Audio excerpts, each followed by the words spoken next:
Hello, my 7th grade students. Today, we are starting with Standard 7.1a.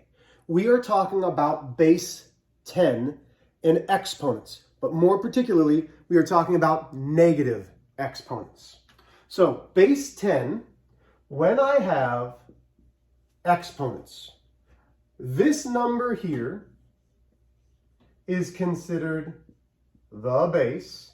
The exponent is considered the power. Okay? So when we talk about base 10, we mean that the 10 is the base. Now, what does 10 squared truly mean?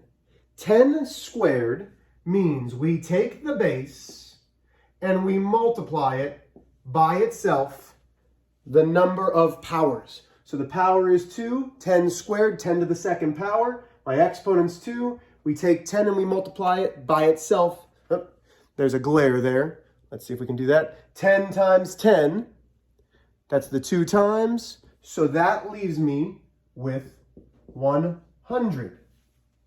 Now, when we're dealing with the base 10, notice 10 squared, there are 2 zeros. 10 to the 4th power means 10 times 10, that's 2, times 10, there's 3, times 10, there's 4. That is 10 to the 4th power. 10 times 10 is 100, times 10 is 1,000, times 10 is 10,000. So, when it's base 10, 10 squared, we keep the 1, we're adding 2 zeros. 10 to the 4th, we keep the 1, we add 4 zeros. Now, is that really what it means? No. It means 10 times 10 times 10 times 10. But what happens when we have a negative exponent? 10 to the negative first. Well, this truly means the reciprocal. Reciprocal is flipping a fraction. So 10 to the negative first, this actually has a denominator of 1. When we have a negative exponent, we can put it as its reciprocal, and as soon as we do, that makes the exponent positive. So, when we have a negative exponent, we want to see that it flips. That's called the reciprocal, but that exponent becomes positive. So 1 divided by 10 to the first is really 1/10.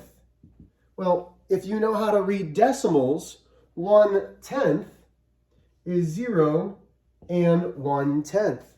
1/10, 1/10, 10 to the negative first is 1/10. Well, Mr. H, I might be a little confused.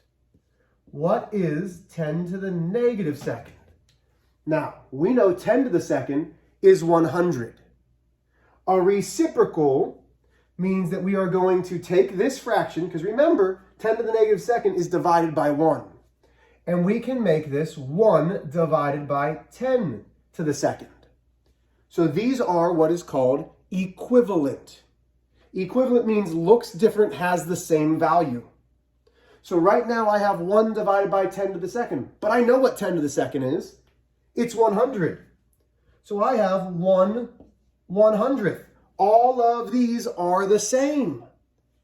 Do I know how to make 1/100th as a decimal? Well, sure I do. 0 and that's a 10th. There's the 100th. This is 0 and 1/100th. Okay?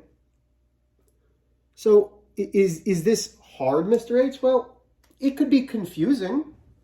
So how could we write a decimal and go backwards? So let's say I have 0.0001. The first thing, and there's a reason why I said 0.0001. That is not mathematically sound, but I don't want to give it away yet. how would we say this? Well, this is my tenths, hundredths, thousandths, 10 thousandths. You need to know your decimal places. So again, tenths, hundredths, thousandths, 10 thousandths. So this says 1 10 thousandths. And again, I'm getting a little bit of a glare, so let's take a look. So this is 1 10 thousandths. Well, how would I write that as a exponent? Well, 10,000, let's go back over here, was 10 to the fourth because 1, 2, 3, 4. So the equivalent, moving mark, could be 1 divided by 10 to the fourth. These are all the same. So if I got 10 to the negative fourth, we know that this isn't allowed. We don't want that negative exponent. So we use the reciprocal, which is 1 divided by 10 to the fourth. Wait a minute, which we know is 1 10,000th, which we know as a decimal is 1 10,000th. And I keep moving my camera there. Okay, the biggest key for negative exponents is knowing that we are using the reciprocal. The second most important thing that you need to know when we're dealing with base 10 is how to do decimal places. Again, we need to know that it's tenths, hundredths, thousandths, 10 thousandths, 100 thousandths, millionths, and it can keep going and going and going. If you have any questions, make sure you ask your Tailored Time teachers.